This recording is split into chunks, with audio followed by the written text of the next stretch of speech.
Juan Carlos Smith, secretario general de la CAT, que es la Confederación Argentina de Trabajadores del Transporte. Bienvenido, gracias por estar. Gracias. ¿Por qué se fue la CGT? En realidad, el ciclo mío quedó agotado después del último paro general. Hay que saber que cada vez que había que tomar una medida de acción directa era un calvario. ¿Por qué? Producto de las líneas internas que dieron lugar al triunvirato. Quiero recordar de que el triunvirato fue la creación de más de 2 años de diálogo entre las distintas líneas del sindicalismo. Sí. Y fue lo posible en aquella etapa. Sin embargo, eso no evitó las fricciones, los enfoques distintos que había allí dentro, y se dijeron muchas giladas durante 2 años. Por ejemplo, ¿se puede repetir de que no había voluntad de pelea. Por ejemplo, ha sido un latiguillo constante de muchos comentarios políticos, entre ellos esta casa, de la falta, digamos, de una continuidad en eso. En esos 2 años que estuve yo hubo 4 paros generales y 3 grandes movilizaciones. Si lo divido por 24 me da casi una protesta durante 3 meses. Es decir, no es que no hubo protestas y voluntad de confrontación, las hubo.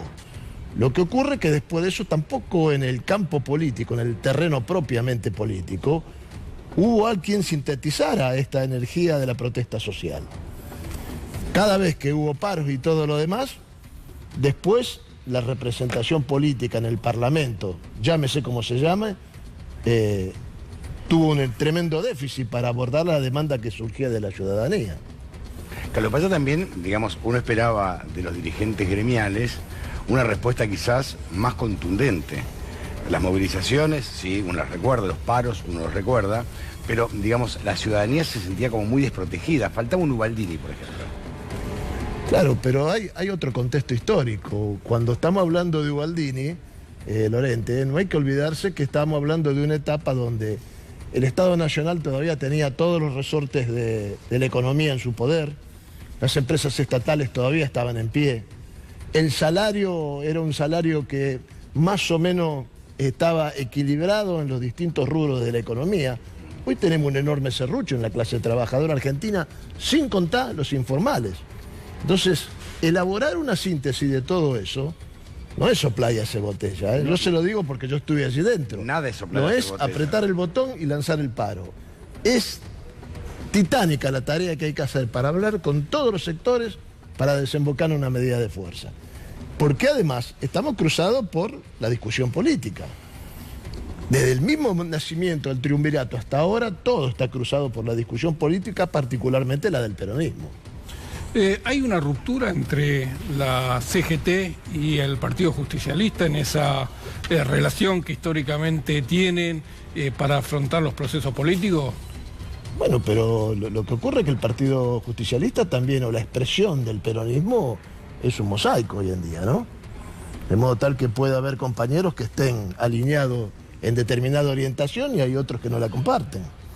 Y si eso lo trasladamos al seno del Consejo Directivo, es allí donde surgen todas estas dificultades. También en realidad, Juan Carlos, que el Partido Justicialista ha dejado de lado tanto en las listas de diputados, por ejemplo, el Movimiento Obrero. Lo ha corrido bastante desde la década del 90. Bueno, no me lo diga a mí. No, por eso lo estoy diciendo. Porque en algún momento a mí me convocaron. Todos los que me conocen de cerca saben que no tengo vocación para estar en el terreno político, aunque yo sé perfectamente que finalmente la lucha social se desentraña en el terreno político. Pero los que me convocaron en la etapa kirchnerista fue el propio oficialismo, el gobierno nacional. ¿Sí?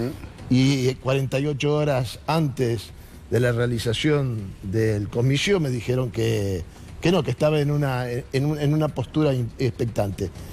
Y yo obviamente respondí que no, pero no por Smith. Yo estaba representando a la institución CGT. Sí. Y me parece que eso fue muy mal abordado, yo diría casi manoseado el tema. Esperemos que en esta etapa que se avecina, si se busca la unidad, se tenga otro tratamiento con la institucionalidad del sindicalismo. Lo que pasa es que, se lo digo en el marco de más absoluto respeto, usted tenía una corriente más combativa, que era de Moyano, una corriente combativa, y se sienta en una misma mesa con los gordos, por ejemplo, que fueron los que se dieron y entregaron a los trabajadores con la, por ejemplo, privatización de Luz y Fuerza. Y una pata sindical, si usted quiere, que apoyó a Mauricio Macri, que fue la de Luis Barrio Nuevo. Entonces, es lo que no se entendía bien, y quizás cayó mucha responsabilidad sobre usted. Usted venía de una, digamos, de un ala mucho más combativa. Bueno, pero por eso yo hice mención recién a las conversaciones previas de 2 años, donde el que se sentó a elaborar esta estrategia fue Hugo Moyano. Sí. De modo tal que, en todo caso, y yo no reniego de eso, porque si no, esta conversación yo la tendría que haber dado antes. Me hice cargo y por eso le explico que yo creí que el ciclo estaba agotado después del paro de septiembre, justamente por eso, y porque además lo que yo pedía era que se convocara el Comité Central Confederal. Usted sabe, mucha gente no lo sabe, muchos analistas hablan del comité, se creen que el Comité Central Confederal es el Congreso. Yo lo conozco, he participado en varios. El Comité Central Confederal es el órgano más democrático que tiene la CGT, porque allí las grandes organizaciones pueden tener como máximo 3 representantes y la más chica 1. Claro, se equipara. Entonces, está todo más equilibrado. Pero es ese comité el que convoca al Congreso para renovación de autoridades. Y nunca lo convocaban. Entonces no se quería ir a una discusión de esa naturaleza. Pero el debate allí dentro seguramente iba a estar dado en la continuidad del triunvirato y en los pasos a seguir. Es decir, ¿qué curso de acción íbamos a tener después de septiembre? ¿Qué respuesta damos frente a esto que ustedes acaban de describir con toda precisión como el cuadro tarifario? ¿Cuáles son las demandas que hoy están en el tema de la caída del salario, de la desocupación? Es decir, teníamos que ir a un Comité Central Confederal que, además de discutir los lugares en el Consejo Directivo, si es que daba lugar a eso, discutiera también el curso de acción. Bueno, eso no prosperó y bueno, yo dije, bueno, hasta acá terminamos y de ahí en adelante me declaro en libertad de acción sin dejar de estar afiliado a la Confederación. No, ¿se imagina este año un año de conflicto gremial o se imagina que va a reproducirse los últimos meses del 2018 mucho más tranquilo? Bueno, en los últimos meses hubo conflictos. Nosotros en el transporte le quiero recordar que el más reciente fue una paralización de todos los servicios en la mañana, justamente por un viejo tema que para nosotros, particularmente en el transporte, sigue siendo importante, que es ganancia. De hecho, ganancia ahora de nuevo va a manotear, por darle un término muy burdo, algo así como 100.000 jubilados van a terminar a pagar, lo que es un despropósito absoluto.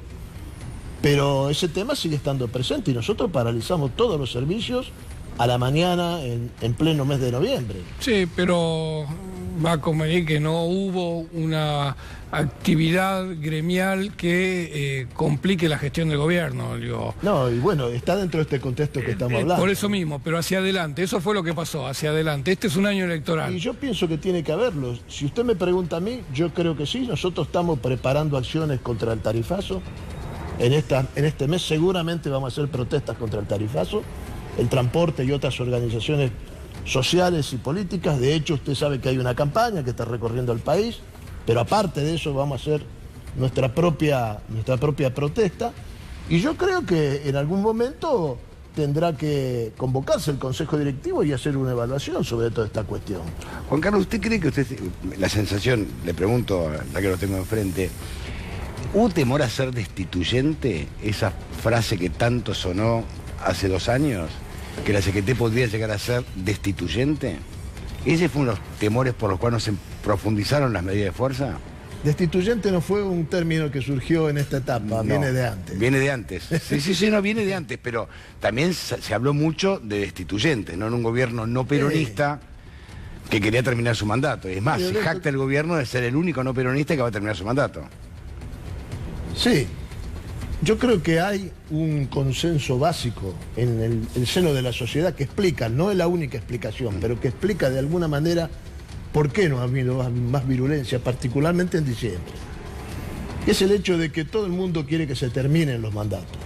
Porque cuando no se han terminado los mandatos, las crisis que se han provocado han sido tremendas, con un solo pagador, que es el hombre común. El pueblo. El pueblo. Entonces creo que hay un consenso que explica vuelvo a repetir, es una explicación de lo que está ocurriendo, porque es un fenómeno bastante, seguramente los estudiosos lo van a ver de otra perspectiva, bastante difícil de ver. Ha habido situaciones de mucho menor conflictividad y han provocado crisis políticas descomunales en este país. Enormes. En esta ocasión no es así. Pero también la falta de una alternativa sólida frente a la administración Cambiemos también explica por qué no hay, de alguna manera, una demanda, una virulencia de mayor concreción. Y yo creo que hay conflictividad que está implosionando hacia adentro. Es decir, si uno mira la cantidad de episodios de violencia urbana, de violencia intrafamiliar, el consumo de alcohol y de droga, los problemas en las barriadas, el crecimiento exponencial de las pastillas para olvidar la pobreza. Es terrible. Es un fenómeno que también tiene alguna razón de por qué no se expresa el descontento, porque usted habla con cualquiera y hay un descontento descomunal en cualquier franja. Sin embargo, eso no ha llegado a la superficie. Lo invito a que veamos un video juntos, lo pasamos ayer y causó mucha indignación. Para mí es la parte más terrible de la falta de recursos y de pobreza. Miremoslo, compartámoslo, a ver.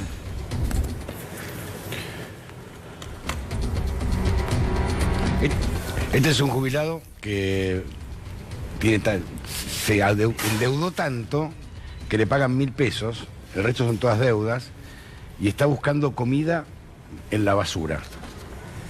Y este hombre es tan digno, ahora ustedes, que para un auto y él dice que no necesitaba ayuda.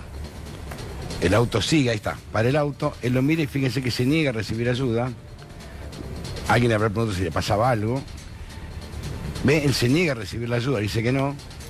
Y hay una imagen que es tremenda, que es cuando, ahí está, cuando ingresa de lleno en este tacho de basura para alimentarse. Para mí, Juan Carlos, es la imagen más dura que he visto en muchos años. Me parece una dureza tremenda, me parece que, no sé, que la falta de políticas públicas termina en esto, ¿no? Bueno, yo soy de los que suelo decir, y no quiero arrojar responsabilidad al voleo, digo, creo que como sociedad nos tenemos que hacer cargo. Lo único que ha crecido en la Argentina desde la recuperación de la democracia para acá es la pobreza. Es en lo único que nos podemos destacar, que ha crecido. Sin pausa, ¿eh? Porque tener 1/3 de la población sumergido en la pobreza no es obra de una sola administración. Y no contamos los jubilados, ¿eh? No, por eso digo. Entonces, me da la impresión de que ahí tiene que haber un consenso básico entre todas las representaciones políticas para atacar esto en serio. Porque si cada administración que pasa va a dejar una legión de pobres detrás de sí, vamos a estar sumergidos en una sociedad inviable. Digo esto porque usted tiene más o menos la misma edad que yo. Más o menos, sí. Nosotros hemos vivido menos de 4% de desocupación. Todo el mundo tenía movilidad social por allá por los 70. 75, si quiere. Y el endeudamiento que tenía era mínimo, inclusive a la salida de la dictadura militar. Y esto ha crecido exponencialmente a lo largo de todo el ciclo democrático. Hay un problema serio que tenemos como sociedad en medio de todo eso. Y repetir políticas permanentemente y no armar nunca un plan hacia adelante. Y si hay algo que ha fracasado en esta última etapa, ha sido el eje fundacional de Cambiemos. Cambiemos, ¿qué dijo? Venía a terminar con la pobreza. Bueno, va a terminar el gobierno y va a aumentar la pobreza. ¿Qué dijo? La unidad de los argentinos. No solamente que no estamos mal, sino que estamos cada vez más fragmentados. Es cierto. Es decir, estamos cada vez más enojados. Somos un montón de gente irritada adentro de un mismo territorio. Y dijo que iba a terminar también que la inflación era un tema de resolución bastante simple. Bueno, estamos terminando entre el 2015 y el 2018 por más arriba del 200% de inflación. De modo tal que hay un espejo del fracaso completo.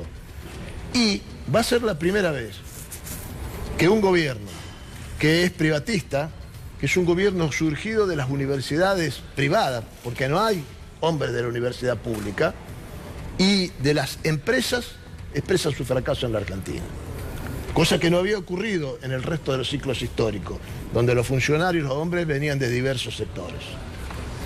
Entonces, esto es un dato muy significativo. Hay un sector de la CGT que se entusiasma con una candidatura, por ejemplo, de Roberto Labaña.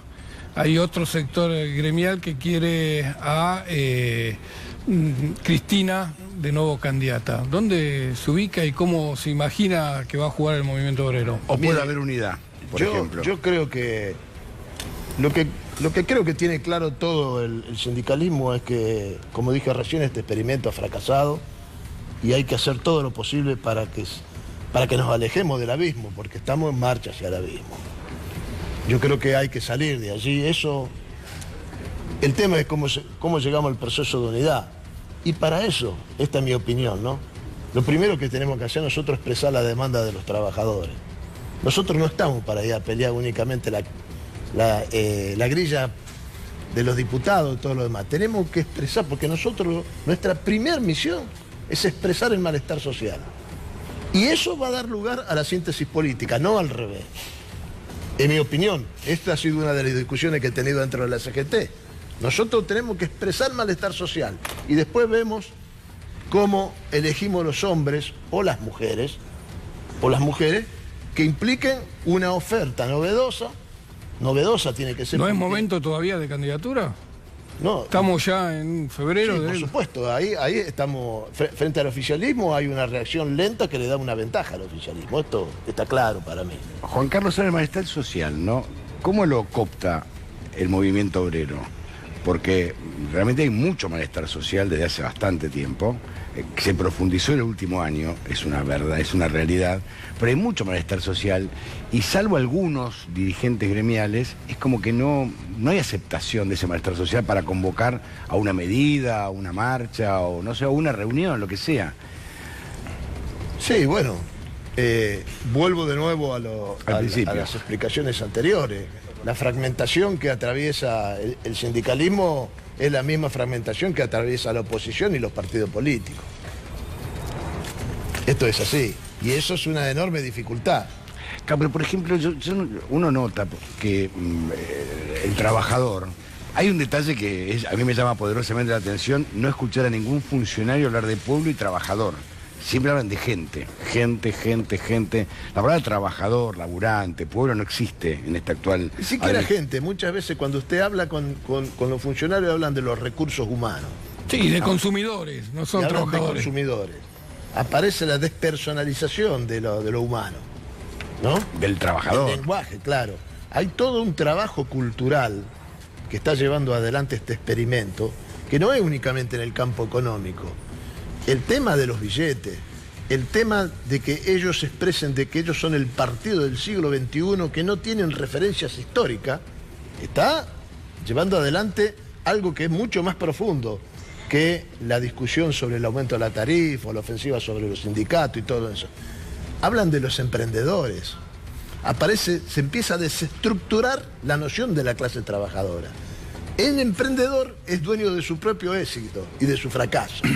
Es decir, usted fracasa como individuo y nosotros somos fuertes, por lo menos hablando desde lo sindical, cuando estamos reunidos con los compañeros en el colectivo. Pero además no cualquier persona puede ser emprendedor o emprendedora. Alguien que maneja un colectivo no puede ser emprendedor. Claro. Una enfermera, un enfermero no Arriba puede de un ser barco donde vengo yo no puede haber emprendedores. Ahí tiene que haber un trabajo. Pero esa es la base de la reforma laboral que presenta el gobierno, exactamente, ¿no? Pero digo, individualizar al trabajador. Hay un lenguaje, hay un vocabulario que está desarrollando todo un ideario en el medio.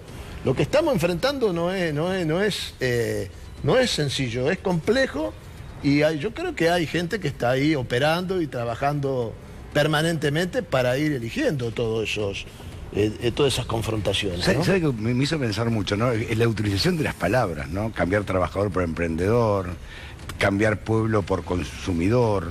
Es un juego de palabras maquiavélico y macabro, por cierto. Nosotros los tenemos que llevar de frente al hecho. Yo siempre digo esto. El gobierno cuando devaluó la vez pasada no solamente devaluó la economía o el peso argentino, devaluó la palabra.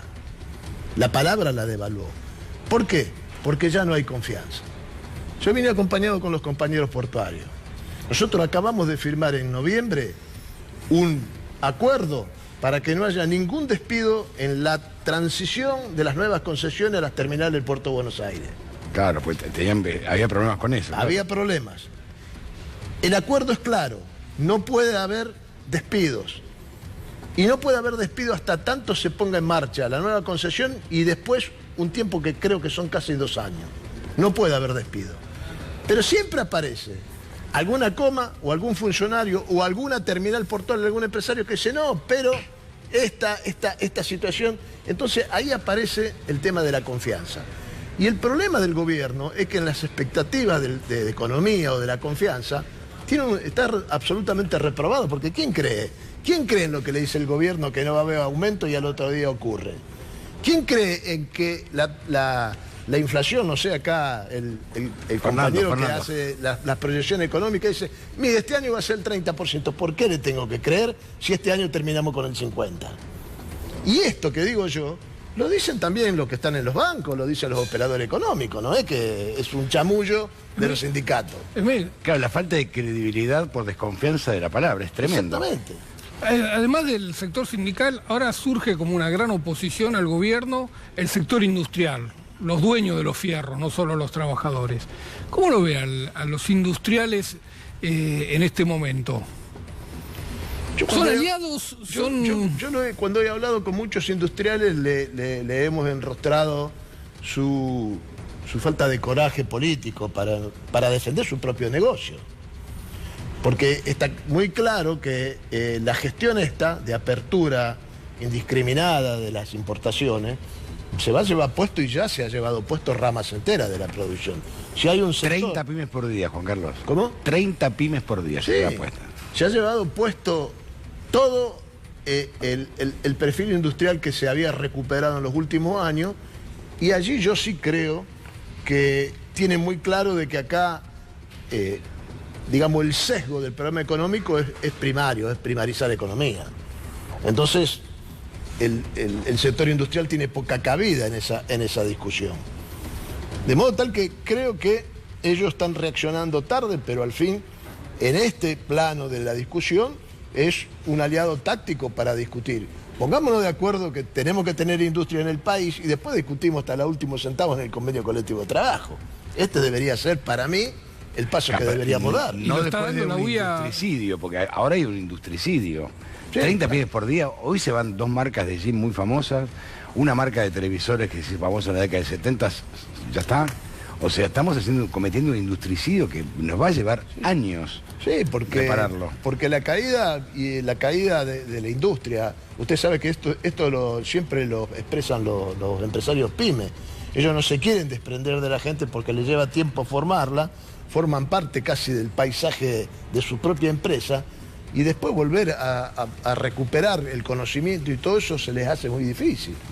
Pero es indudable que acá eso no se tiene en cuenta. Acá hay una mirada muy sesgada y hay una mirada totalmente dirigida al mercado. Y el mercado es un organismo que es, digamos, le da la fortaleza al que tiene el poder, nada más. El mercado queda afuera. Entonces, al no tener una interpretación de la regulación o el equilibrio que puede hacer el Estado, estamos en la situación que estamos. Cosa que además es mentira, porque los países que han logrado un desarrollo importante lo han sido con la orientación del Estado, el capital hacia las áreas que quieren efectivamente desarrollar. Ahora Estados Unidos, por ejemplo. Juan Carlos, muchísimas gracias por haber venido. Muchas gracias a ustedes. Perdón, hay conflictos con los portuarios, ¿no? ¿Cómo sigue este conflicto? No, hago la advertencia porque eso es lo que firmamos. Se le viene el conflicto, lo está viendo venir. Hago la advertencia porque eso es lo que firmamos. El año pasado hubo 30 días de huelga y de una carpa de protesta frente a las terminales, que si no acordábamos, cuando llegaran los cruceros, íbamos a estar los muchachos quemando bombas frente a la terminal. Así que eso lo acordamos en el marco de esa protesta. No queremos volver a repetir la misma historia. Ahora sí, gracias, Juan Carlos. Pedro Brigger. Hablando